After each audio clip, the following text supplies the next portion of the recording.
Hi, this is Mike from Mike's Unboxing Reviews and How To, and on today's video we're going to take a look at lag, latency and things you can do to make your system a little bit more responsive. This particular piece of software has been vastly helpful on my particular Intel rig. I'm actually going to show you today on my AMD system just so you can see how it all works. So if you're suffering with lagging, freezing or just a little bit stuttering within Windows, it's potentially caused by the way that the CPU cores park themselves. So basically what the system does is if a core isn't being used, it will try and put it into some kind of sleep mode to save energy and resources, all that kind of stuff. But unfortunately, sometimes when a program needs to access one of those cores, or a program is using one of those cores, it has to wake it up first of all. So that can sometimes introduce latency, lag, and all those kinds of things. Now in certain games you will find things like Fortnite and other games, they've just got laggy sections in them anyway, so this may not fix those.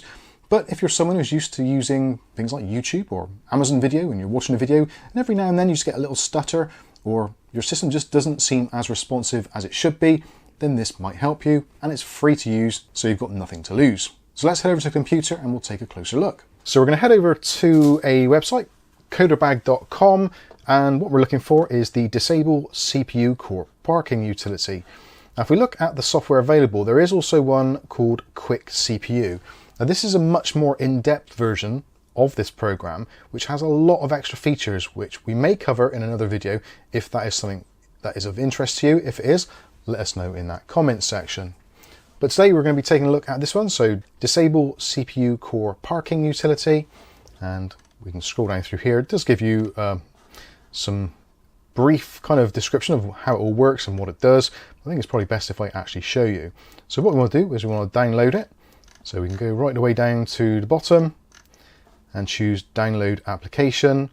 This actually hasn't been updated for ages because they concentrate on the other one, but it still does work very well in my opinion. So we'll click on download application and close the pop-up nagware and just save it to a location which is suitable for you. Now this program only needs to be run once, although you can keep it on your hard drive if you wish to make changes later on. I would suggest you just put it somewhere so you can access it should you need to change it. So let's download it first of all to our Windows desktop. And it's a very small program, so we can go to the desktop now, right click, we'll choose extract all, and we'll extract this to our Windows desktop. So in the folder, we've got this program here, so unparked CPU.exe. If you right click in it and choose your properties, you'll notice it's a very small file, so it doesn't take up a lot of room on your system. So in order to actually use it, all we do, double click on it and user account control will come up saying unparked CPU. Do you want to use this? Yes, we do. And it will quickly load. And you can see on here, currently CPU core parking has actually been disabled on our system. So currently as it shows there, enabled cores are 16. So I've used this before. Parked cores are 0. So this should in theory make our system as snappy as it possibly can be because none of the cores are being parked. Most of you, when you actually use this for the first time, you'll probably find that your slider is going to be more over this way, so in the parked area. So if we click on apply, and OK, now this is going to give you an idea. So if it goes red, it means that there's potential latency or slowdowns that are occurring, because currently we've only got 4 enabled cores and the others are parked. So every time it has to wake up one of the cores to do something is introducing latency to your system. So what I would suggest doing is if you get your programs up that you normally use on a daily basis and just take a look at your enabled cores and see how many it kind of bounces through.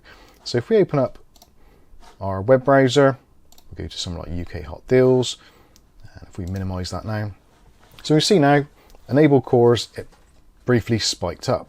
So if we run this somewhat minimized over here, see our enabled cores are 4.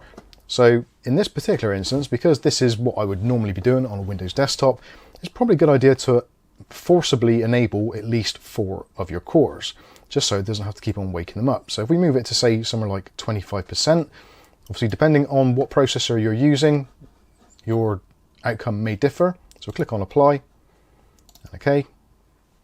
So now, because this is a 8-core, well 16 cores total, then you can see how many cores are enabled. Now we briefly flicked up to 6 there, so maybe let's try 50%. Apply. And there we go. So we've got 8 enabled cores and we've got 8 parked cores. So even with our minimal tasks running in the background, OBSBot Center, we've got OBS, we've got Discord, we've got our web browser, etc., Windows updates, you should find that this number here actually remains very, very stable indeed. Now, of course, if you want to, if you're just not really worried about efficiency too much and you don't mind having a little bit of extra heat in your processor, you can, of course, if you want to, just go to 100%, click apply, and you're basically done. So every core that you have available is always enabled and always ready to take instructions. But for some people, obviously, you don't necessarily want that. It may increase your energy bills, your temperatures, etc. So like I said, just find somewhere on the slider which suits your particular needs. And if you use it for a while, just see how it gets on, see if you notice any little lag or stutter or slowdowns. And of course, if you do, you can just keep on increasing this to find something which suits you in a balanced way. So that is essentially it. So this is unparking your CPU cores. This, again, like I said, for my Intel system specifically, because I've got a lot of efficiency cores, this actually makes a really big difference. On AMD, it's not going to be quite as dramatic, but again, certainly it could help some of you if you're facing lag or stutter in programs and or games.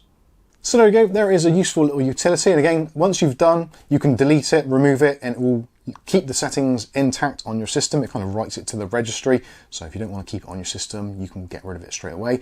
But if, like me, you like to kind of tweak your system a little bit and just find out what is the best settings for you, for your games, your applications, etc., then I keep it on my system just every now and then. Have a look, see what it's doing, and possibly tweak those sliders a bit and just see if I can squeeze a little bit more efficiency out without introducing lag or stutter. Anyway, try this out for yourselves. Let me know how you get on in the comment section. I'd be interested to hear what happens on your systems. And again, if you've come here from our Discord or from some chat in YouTube comments, this is why I've sent you over here. This is a really cool piece of software and very, very helpful indeed. So I think that's going to wrap this one up. I've been Mike. This is Mike's Unboxing Reviews and How To, and hopefully we'll catch you in the very next video. Thanks for watching.